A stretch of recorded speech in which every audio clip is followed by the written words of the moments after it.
तुमसा तालुका के खैरलांजी में रोजगार गारंटी योजना के काम में फर्जी मजदूर दिखाकर सरकारी धन का गबन करने का मामला सामने आया है। जैसे ही ग्राम पंचायत सदस्य को पता चला तो खंड विकास अधिकारी से शिकायत की गई और दोषी रोजगार सेवक के खिलाफ कार्रवाई की मांग की जा रही है। फिलहाल भंडारा जिले में रोजगार गारंटी के काम चल रहे हैं। गर्मी के दिनों में ग्रामीण क्षेत्रों के लोगों के पास कृषि कार्य नहीं होता है, इसलिए ग्रामीण क्षेत्रों में कोई रोजगार नहीं मिलता। इसलिए सरकार की ओर से रोजगार गारंटी के काम शुरू किए जाते हैं। यदि गांव में ही रोजगार उपलब्ध हो तो नागरिक पलायन नहीं करते, लेकिन हम हमेशा सुनते हैं कि इस रोजगार गारंटी के कामों में गड़बड़ी की जाती है। तुमसा तालुका के खैरलांजी गांव में सड़क का काम शुरू किया गया। गांव के मजदूर उसी काम के लिए जाने लगे, लेकिन रोजगार सेवकों ने अपने परिचितों से 11 लोगों की फर्जी उपस्थिति बना दी। यह नागरिक काम पर आए ही नहीं, फिर भी उनका नाम उपस्थिति पुस्तिका में अंकित हो गया। इसकी जानकारी जैसे ही ग्रामीणों को हुई तो उन्होंने खंड विकास अधिकारी को शिकायत देकर दोषियों के खिलाफ कार्रवाई की मांग की। फर्जी मजदूरों की मौजूदगी को लेकर ग्रामीणों ने रोजगार सेवक के तुमसर उपखंड विकास अधिकारी से शिकायत दर्ज कराई है।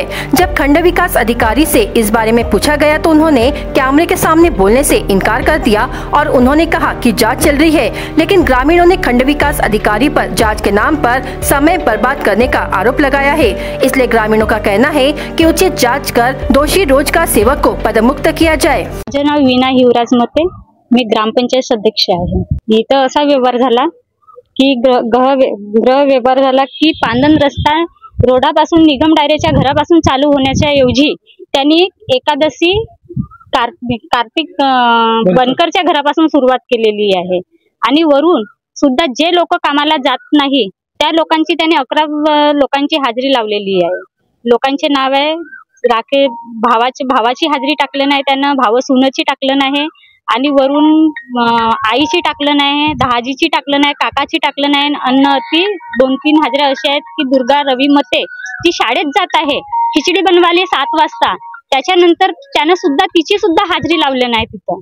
म्हणजे 18 दिवसाची हाजरी त्याने या ठिकाणावर या पांदन रस्त्यावर लावलेली आहे। मग याचा आम्ही विरोध केल्याच्या नंतर पंचायत समितीला खंड विकास अधिकारीला आम्ही पत्र टाकले। 8 तारखेला काम चालू झाला, 8 तारखेला आणि 24 तारखेला काम खतम झाला। तर आम्ही खंड विकास अधिकारी पंचायत समिती तुमसर येथे अर्ज माहितीचा अधिकार लावलेला आहे। तर चौकशी करण्याकरता 2 तारखेला आले होते ते लोक, इथून चौकशी करून गेले पण आम्हाला काहीच अहवाल आतापर्यंत त्या लोकांनी दिलेला नाही। मला असं वाटते का ते शासकीय म्हणजे राजकारणाच्या दबावाखाली असल्याचे मला असं वाटत आहे की सभापती आहे, उपसभापती आहे, यांनी दबाव टाकून म्हणजे माझे कर्मचारी आहेत म्हणून तुम्ही असं काही निर्णय घ्या नको असं काही म्हटलं असतील, माझा असा अनुभव आहे। असं वाटते मला त्यानं अहवाल आतापर्यंत दिला नाही ना सादर केला नाही इथं की ठरवला का नाही। आम्हाला फक्त निलंबित करण्याचा दोषी आढळत आहे, तर आम्हाला निलंबित करण्याचा ठराव या अहवालचा पाहिजे। मी शिशुकला पांडुरंग ठाकरे ग्रामपंचायत सदस्य खैरलांजी मध्ये आहे।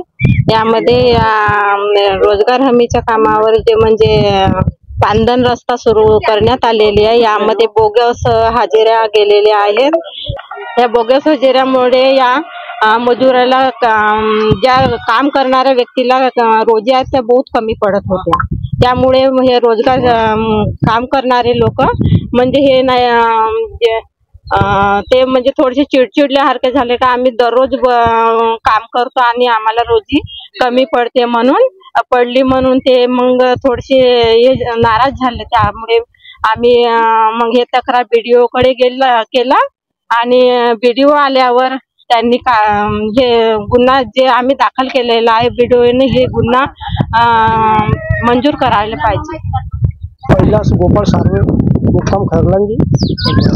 आपल्याला इथून पांदन रस्त्याचं काम सुरुवात होता तर आपल्याला सकाळी 7:30 वाजता फटवा काढून हजेरी लावत होते। त्याच्या बोगसवाल्याचे दुसऱ्याला उभ्या करून ते हजेऱ्या लावत होते।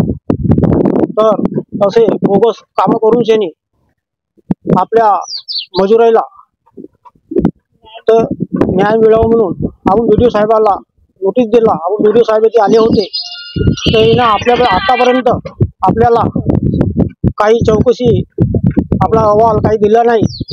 तर आपल्याला येथे मजुराईला कमसे कम 80 रुपये तर 130 रुपयापर्यंत रोजी भेटलेली आहे।